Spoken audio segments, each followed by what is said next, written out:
Hello everyone, welcome back to the future coaching. स्वागत है आप सभी का एक बार फिर से जीएस की क्लास में, जिसमें हम साइंस को पढ़ रहे हैं।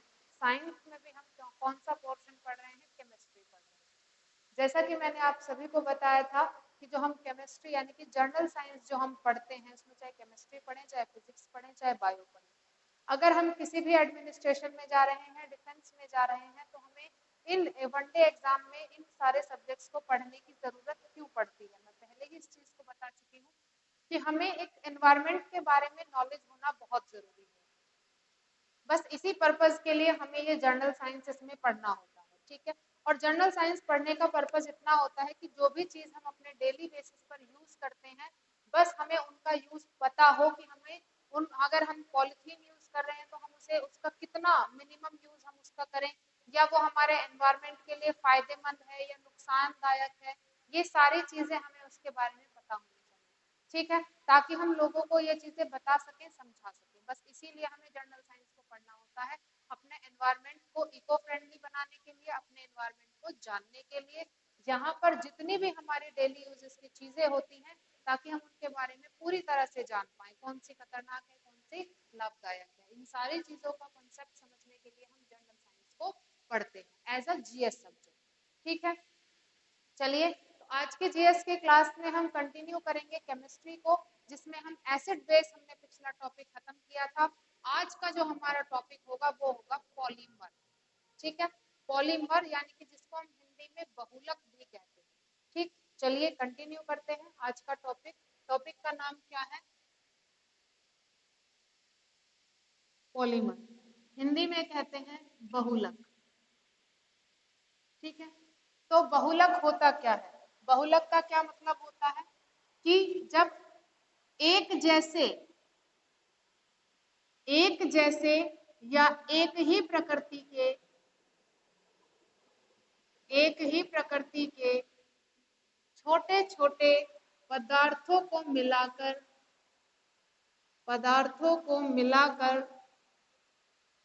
एक बड़ा पदार्थ बनाया जाए, एक बड़ा पदार्थ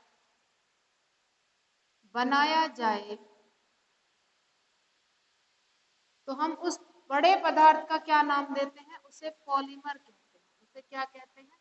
पॉलीमर कहते हैं या बहुलक कहते हैं। बहुलक कहते हैं, ठीक है। अब इस बहुलक को बनाने की जो प्रक्रिया होती है, ठीक है, बहुलक को बनाने की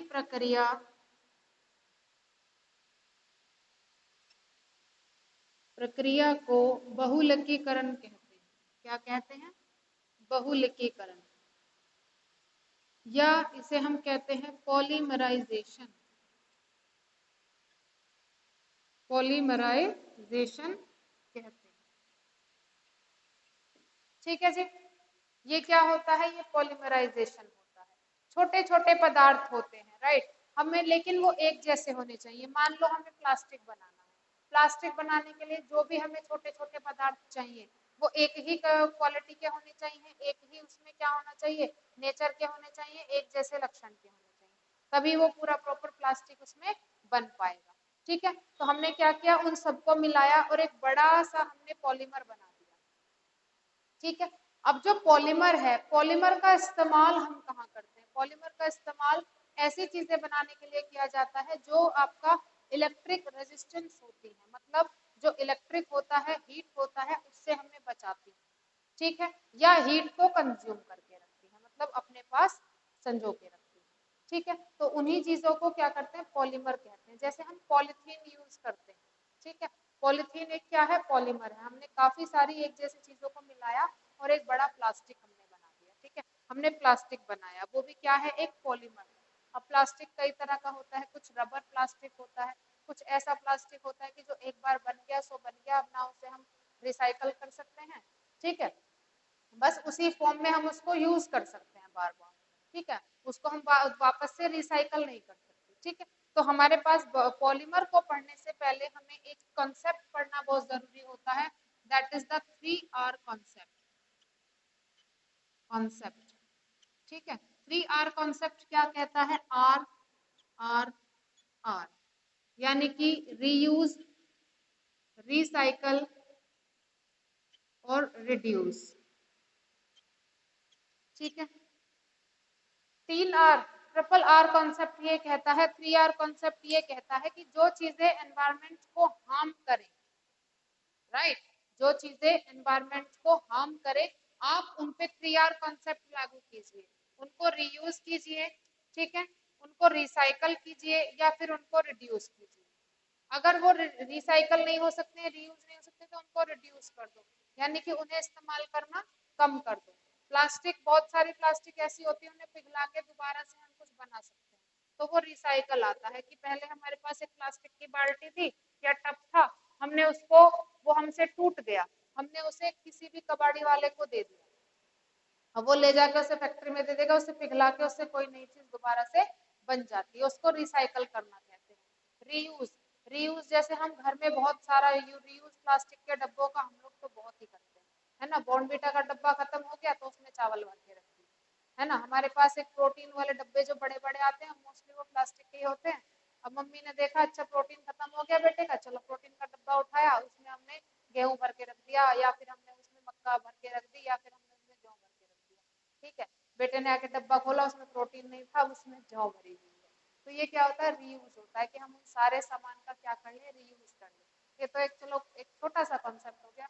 रीयूज करने के और भी बहुत तरीके होते हैं, लाइक हमारे पास अगर कोई प्लास्टिक ग्लास होते हैं, हम उन्हें नहीं, उसमें तो हम कुछ भी कैरी करके नहीं रख सकते ना, हम उसमें कुछ भर के रख सकते हैं, हम उनमें कुछ भी डेकोरेटिव आइडियाज, क्राफ्ट हम कर लेते हैं। तो ये सारे आइडियाज किसके होते हैं, रीयूज करने के होते हैं, कि वो चीजें क्या रहे, अच्छी लगे और हमारे जो काम के एनवायरमेंट के लिए क्या ना हो, वो हार्मफुल ना हो।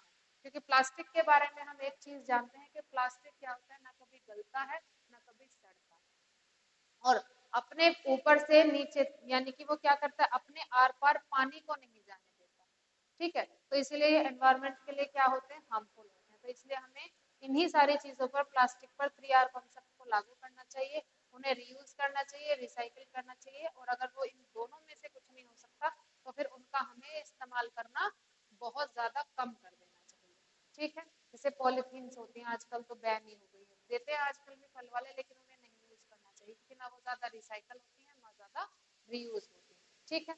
यहाँ तक क्लियर है इतनी बात, ठीक। आगे चलते हैं। अब जो पॉलीमर होता है, पॉलीमर हमारा दो तरीके का होता है, एक होता है नेचुरल और एक होता है आर्टिफिशियल, ठीक है।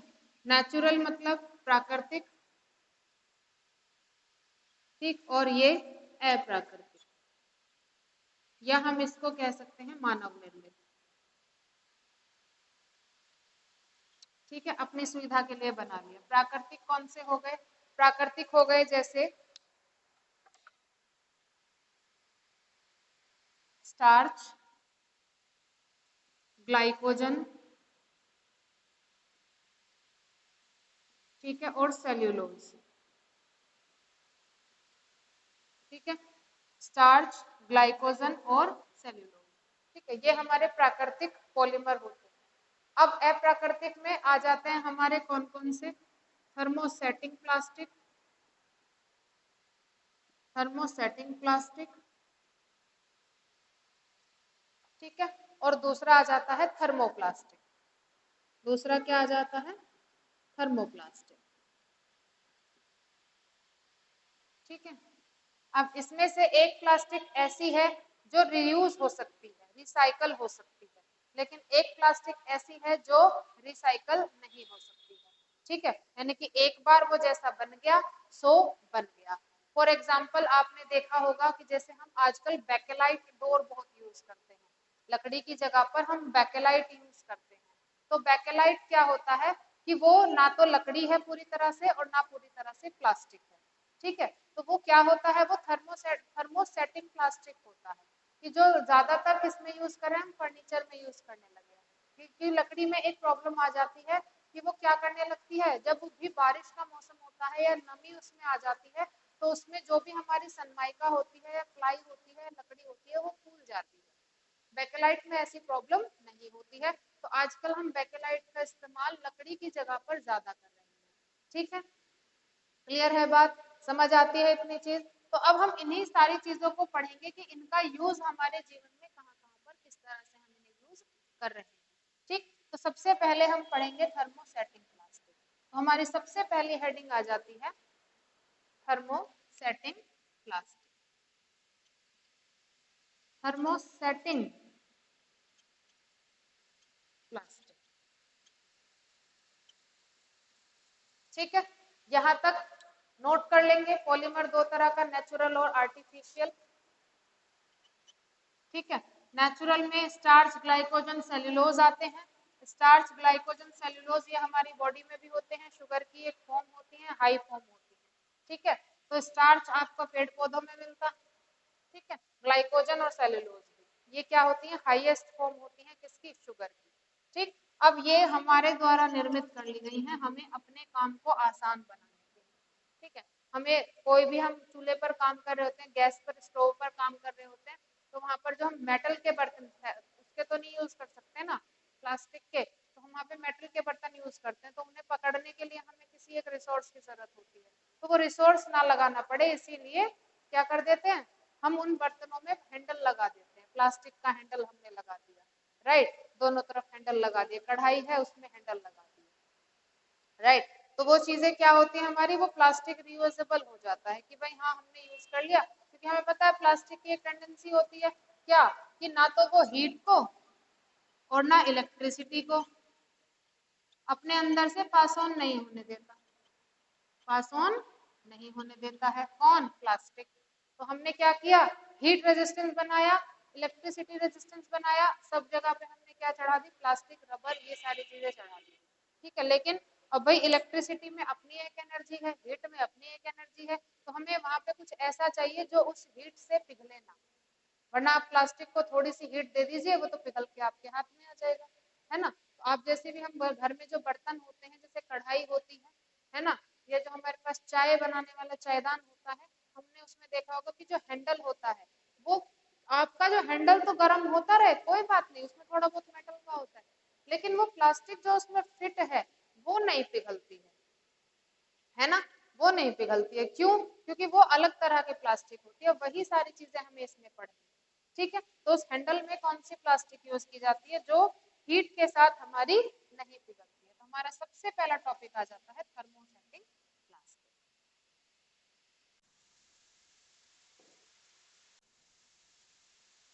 तो पहला हमारा आता है थर्मोसेटिंग प्लास्टिक।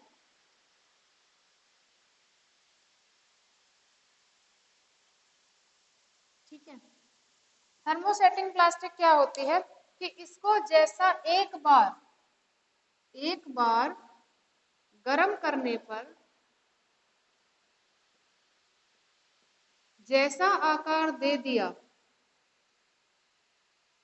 जैसा आकार दे दिया वैसा ही रहता है,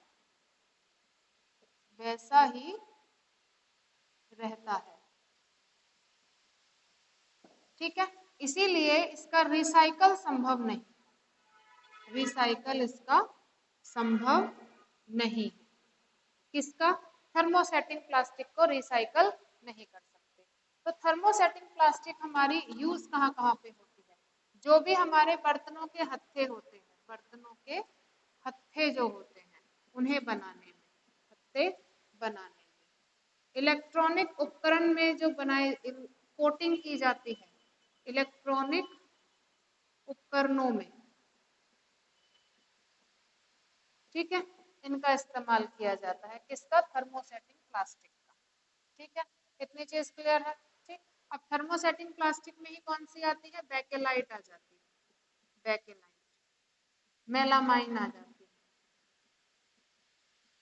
ठीक है, ये थर्मोसेटिंग प्लास्टिक के रूप है, बेकेलाइट, मेलामाइन। बेकेलाइट मैंने अभी बताया था आपको, किसमें, जो लकड़ी की जगह पर इस्तेमाल होती है, ये लकड़ी के स्थान पर, लकड़ी के स्थान पर, घरों में या बाहर कहीं पे भी।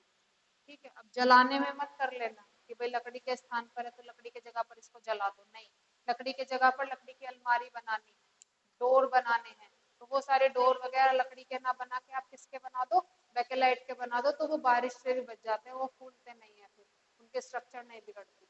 ठीक है, तो बेकेलाइट का इस्तेमाल वहां किया जाता है। ठीक, यहाँ तक इतनी चीज क्लियर है। ये हमारा किसके बारे में बात हो गई, थर्मोसेटिंग प्लास्टिक, जो बर्तनों के हत्थे बनाने में, इलेक्ट्रॉनिक उपकरणों में इसका यूज किया जाता है, किसका, थर्मोसेटिंग प्लास्टिक का। इतनी चीज क्लियर है, यहाँ तक कोई दिक्कत। ठीक है, आगे चलते हैं। ठीक है, एक बार इसको लिख लेंगे साथ साथ में। ठीक है जी,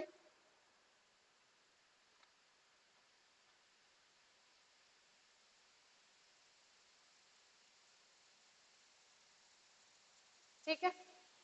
रिसाइकल इसका संभव नहीं होता है, एक बार जैसा आकार दे दिया वैसा ही रहता है, उसके आकार को हम बदल नहीं सकते।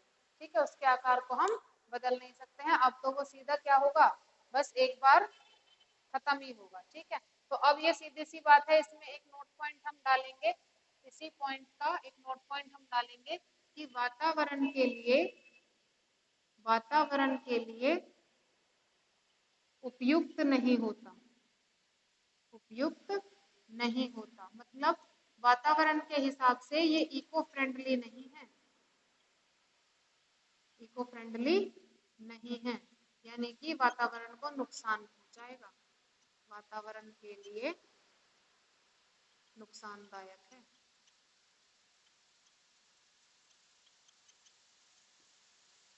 ठीक है, वातावरण के लिए नुकसानदायक होता है कौन, थर्मोसेटिंग प्लास्टिक। इतनी चीज क्लियर है यहाँ तक, किसी को कोई डाउट। ठीक है, चलिए अब हम बात करते हैं हमारे दूसरे टाइप के, जो कि हमारा होता है थर्मोप्लास्टिक। ठीक है, थर्मोप्लास्टिक क्या हुआ, थर्मोप्लास्टिक का जो हम यूज करते हैं वो अपने डेली यूजेस के बारे में, जैसे हमने पॉलिथीन यूज करते हैं थर्मोप्लास्टिक है, जो वायर होती है उस पर कोटिंग की जाती है, वो आपका थर्मोप्लास्टिक होता है, यानी कि जिसका हम क्या कर लें, हम जिसका रीयूज कर लें। पॉलीमर आपने सुना होगा, ठीक है, पीवीसी आपने सुना होगा, नाइलॉन सुना होगा, टेफ्लॉन सुना होगा, पॉलीइथिलीन सुना होगा, ये सब हमारे क्या होते हैं, थर्मोप्लास्टिक होते हैं। कौन कौन से, टेफ्लॉन, टेफ्लॉन, पॉलीइथिलीन, ठीक है, पॉलीइथिलीन, ठीक है, टेफ्लॉन, पॉलीइथिलीन, आपका आ गया पीवीसी। ठीक है, पीवीसी पाइप सुने होंगे ना, पीवीसी पाइप जो होते हैं। ठीक है, और क्या आ जाते हैं आपके, ठीक है, टेफ्लॉन, पॉलीथीन, पीवीसी, नायलॉन सुना होगा, ये तो हम चीजें यूज करते हैं ना, है ना, टेफ्लॉन, पॉलीइथिलीन, पीवीसी, नायलॉन, और आपका क्या हो गया, जैसे हम घरों में हम जो चीजें यूज कर रहे हैं। ठीक है, पॉलिस्टर होता है, पॉलीस्टीरीन होता है, पॉलीस्टरीन होता है।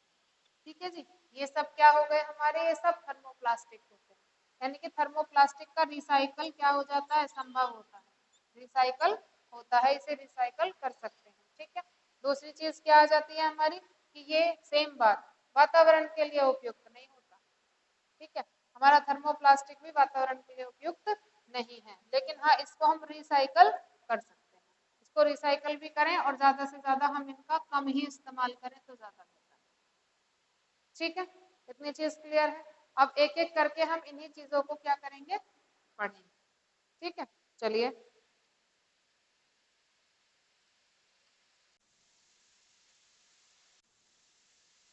सबसे पहला आता है हमारा पॉलीइथिलीन, पॉलीइथिलीन।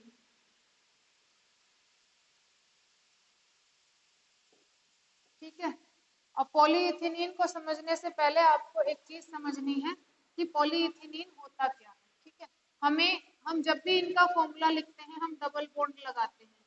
ठीक है, हमने डबल बॉन्ड लगाया है, सिंगल बॉन्ड लगाया है, या ट्रिपल बॉन्ड लगाया है, या हमने लिखा है इन लिखा है ना, इन लिखा है, आइन लिखा है, एन लिखा है। ठीक है, हमने क्या लिख दिया, एन लिख दिया, हमने आइन लिख दिया, ठीक है, या फिर हमने इन लिख दिया।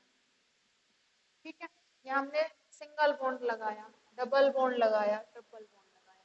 ठीक है, तो इनके लिए कार्बन का काउंट होता है सभी का, तो C1, C2, C3, C4, C5।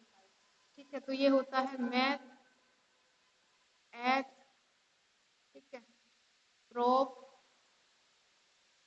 Math, एथ, प्रोप, ठीक, ब्यूट, पेंट। ठीक है, ये हमारे इस तरह से इनके 5 तक आप ये नाम याद रखिएगा, बहुत होते हैं। सिंगल बॉन्ड होगा, एन होगा, इन होगा, आइन होगा। ठीक है, ये बॉन्ड के हिसाब से इनके नाम चलते हैं। सिंगल बॉन्ड है तो एन होगा, डबल बॉन्ड है तो इन होगा, और ट्रिपल बॉन्ड है तो आइन होगा। ऐसे लिख लीजिए, एन मतलब सिंगल बॉन्ड, इन मतलब डबल बॉन्ड, आइन मतलब ट्रिपल बॉन्ड। ठीक है, ये इस बेसिस पे इनके नाम दिए जाते हैं। क्लियर है बात? ठीक है, चलिए।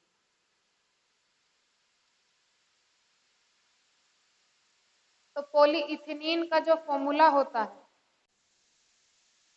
इसका जो फॉर्मूला होता है वो होता है HC डबल बॉन्ड CH। ठीक है, और इसको हम नीचे लिख देते हैं N। इसके यूज कहाँ होते हैं? जो भी हमारी पैकिंग के लिए और कैरिंग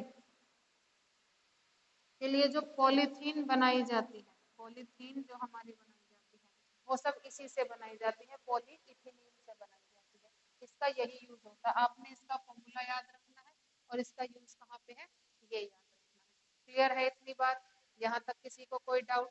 ठीक है, दूसरा हमारा नाम आ जाता है, ठीक है, दूसरा नाम हमारा आता है टेफ्लॉन।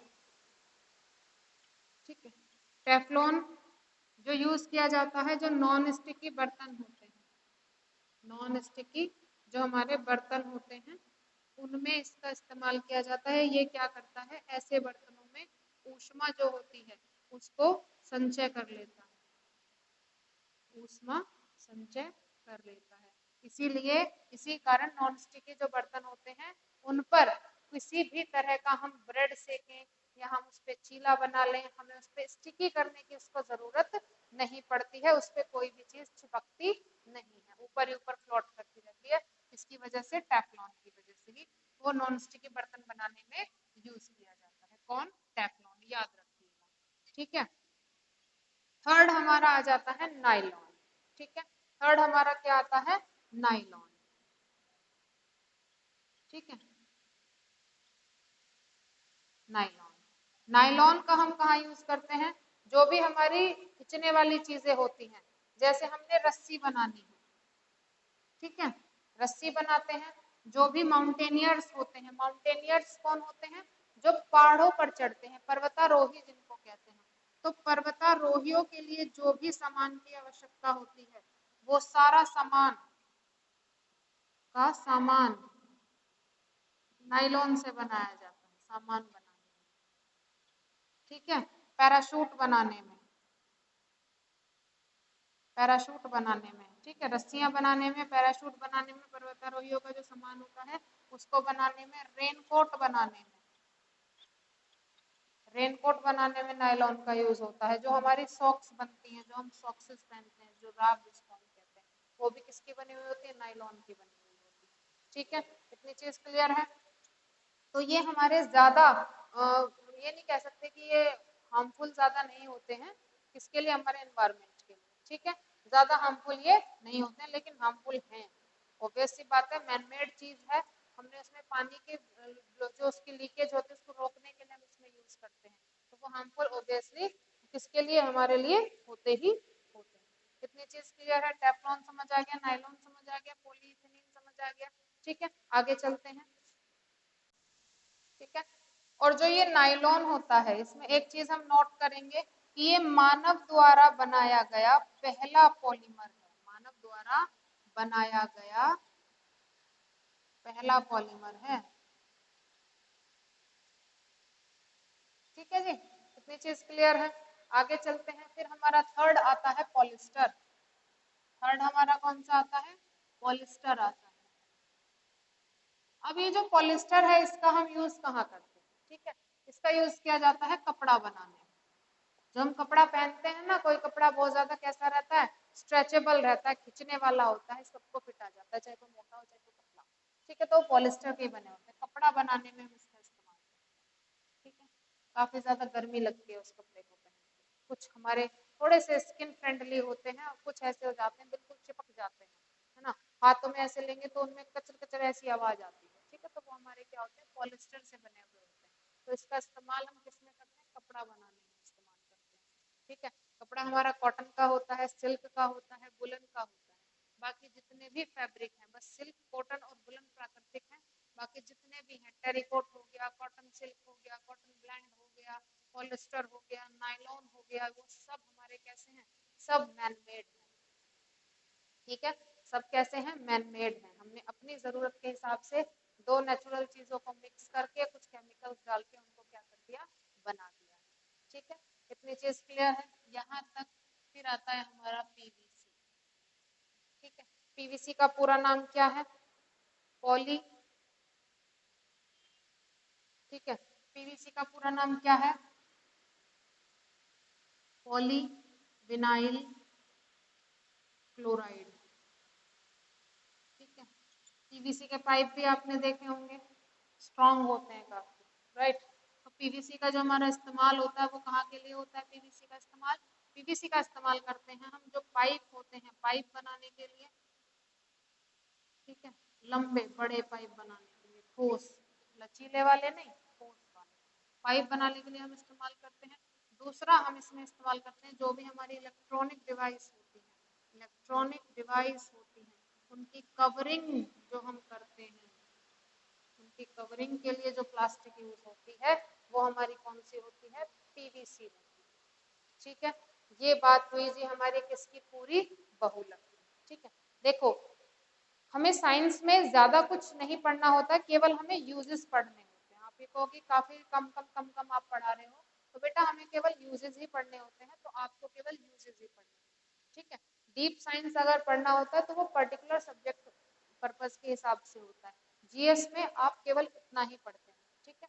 बाकी तो साइंस की पूरी पूरी क्लास होती है, आप जब चाहे उन्हें ले सकते हैं, ठीक है। लेकिन आपने केवल क्या करना है, साइंस में इतना ही पोर्शन पढ़ना होता है, ठीक है। चलिए फिर मिलते हैं नेक्स्ट क्लास में अगली वीडियो के साथ, नए टॉपिक के साथ। तब तक के लिए थैंक यू वेरी मच।